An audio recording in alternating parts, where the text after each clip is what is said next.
Hello मित्रांनो, एकेबीज personal finance चॅनलमध्ये आपले परत स्वागत आहे. आज आपण एका नवीन गुंतवणूक प्रकाराची ओळख करून घेणार आहोत, जे गुंतवणूकदार व ट्रेडर्समध्ये आजकाल अतिशय लोकप्रिय झालेले आहे. ते म्हणजे इंडेक्स ट्रेडेड फंड, जे सामान्यतः ETF या नावाने ओळखले जाते. त्याआधी पर्सनल फायनान्स, इन्व्हेस्टमेंट आणि स्टॉक मार्केट याबद्दल नवीन नवीन माहिती आणि ज्ञान मिळवण्यासाठी माझे चॅनल सबस्क्राईब करा व बेल नोटिफिकेशन बटन दाबण्यास विसरू नका. आता ETF काय आहे ते बघूया. ETF एक पॅसिव्ह इन्व्हेस्टमेंट आहे, जे स्टॉक्स, कमोडिटीज, बॉन्ड्स व यासारखे गुंतवणूक प्रकारांची एक बास्केट आहे व त्याचा मागोवा घेते. सध्या भारतात असलेले ETF निफ्टी बीज या नावाने ओळखले जाते. इंडेक्स ETF हे इंडेक्समध्ये समाविष्ट असलेल्या सिक्युरिटीजच्या वेटेजप्रमाणे त्यात गुंतवणूक केली जाते. इंडेक्स ETF हे शेअर बाजारात शेअरप्रमाणे खरेदी व विक्री केले जातात. आता भारतात सर्वप्रथम ETF 2001 या वर्षी सुरू झाले. निप्पॉन म्युच्युअल फंड या कंपनीने निफ्टी 50 इंडेक्सवर आधारित ETF सुरू केला व प्रस्तावनेमध्ये सांगितलेला हा ETF निफ्टी बीज या नावाने ओळखला जातो. त्यानंतर 2 दशकानंतर जवळजवळ 150 ETF हे NSE साईटवर लिस्टेड आहेत. नोव्हेंबर 2022मध्ये NSEने जारी केलेल्या कम्युनिकेशननुसार ETFमधील असेट्स दिवसेंदिवस वाढत आहे व ऑक्टोबर 2022 अखेर ETFमधील असेट अंडर मॅनेजमेंट हे 5 लाख कोटीपेक्षा जास्त आहेत. आता या ETFमध्ये आपण केव्हा प्रवेश करू शकतो याबद्दलची माहिती घेऊया. ETFमध्ये प्रवेश घेण्याचे 2 मार्ग आहेत. पहिला मार्ग, ज्यावेळेस कुठलेही फंड हाऊस नवीन फंड ऑफर काढते त्यावेळेस आपण हे ETF विकत घेऊ शकतो. NFOची मुदत संपल्यानंतर हे ETF स्टॉक एक्सचेंजवर लिस्ट होतात. ETF आपण स्टॉक एक्सचेंजमध्ये सुद्धा खरेदी करू शकतो.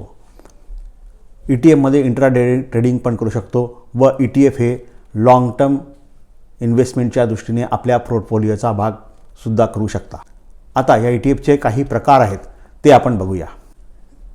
इक्विटी व इंडेक्स ETF हे निफ्टी 50, सेन्सेक्स यासारख्या इंडेक्सचा मागोवा घेते.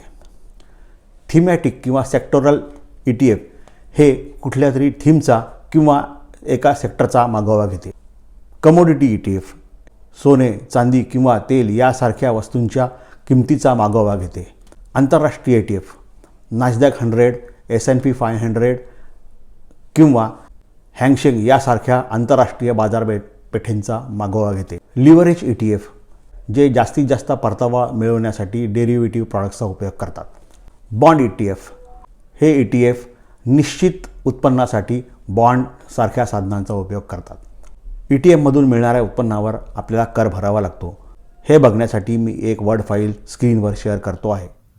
वरील टेबल बघितल्यावर आपल्या लक्षात येईल की ETFमधून मिळणाऱ्या उत्पन्नावर आपल्याला कुठल्या प्रकारचा ETF आहे हे धरून 2 प्रकारचे उत्पन्न मिळते. एक डिव्हिडंड इन्कम आणि दुसरे भांडवली नफा म्हणजे कॅपिटल गेन.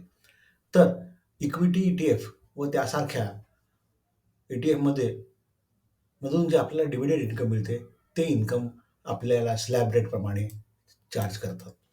परंतु जर आता जे भांडवली नफा आपल्याला मिळणार आहे तर तो जर आपण ETF हा 12 महिन्याच्या आत रिडीम किंवा सोल्ड केला तर आपल्याला शॉर्ट टर्म कॅपिटल गेन लागतो. तो 15% प्लस सेस एवढा असतो. परंतु जर आपण तो ETF 12 महिन्यानंतर रिडीम किंवा सेल केला तर आपल्याला लॉंग टर्म कॅपिटल गेन लागतो. परंतु 1 लाखापर्यंतचे जेवढा आपला भांडवली नफा आहे त्याच्यावर मात्र आपल्याला कुठल्या प्रकारचा टॅक्स लागणार नाही. पण 1 लाखाच्या वरती जे उत्पन्न आहे त्यावर मात्र 10% रेटनी आपल्याला टॅक्स लागतो. आता जे दुसऱ्या प्रकारचे जे ETFs आहेत जसे कमोडिटी ETF किंवा डेब्ट ETF यामध्ये आपल्याला भांडवली नफ्यावरच टॅक्स लागतो. जर आपण ते 36 महिन्याच्या आत रिडीम किंवा सेल केले तर आपले ते जो भांडवली नफा आहे तो आपल्याला आपल्या स्लॅब रेटप्रमाणे टॅक्स लागतो.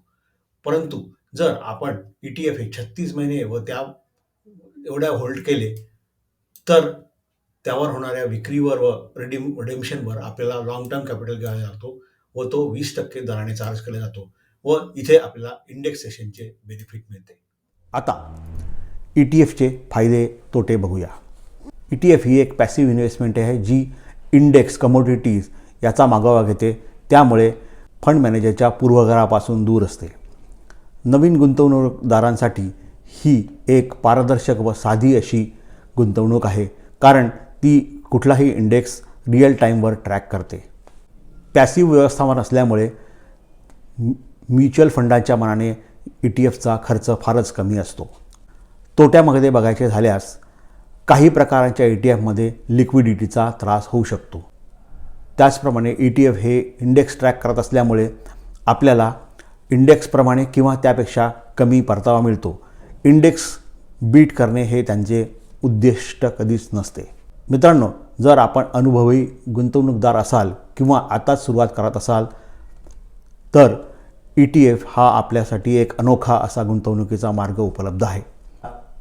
हा व्हिडिओ आपल्यास उपयुक्त वाटल्यास तो मित्रांमध्ये व सहकाऱ्यांमध्ये शेअर करा आणि लाईक करण्यास विसरू नका. जर आपल्यास काही प्रश्न असतील किंवा काही आपले विचार असतील तर ते कॉमेंटद्वारे मला कळवा. AKP पर्सनल चॅनलमध्ये भेट दिल्याबद्दल मी मनपूर्वक धन्यवाद देतो.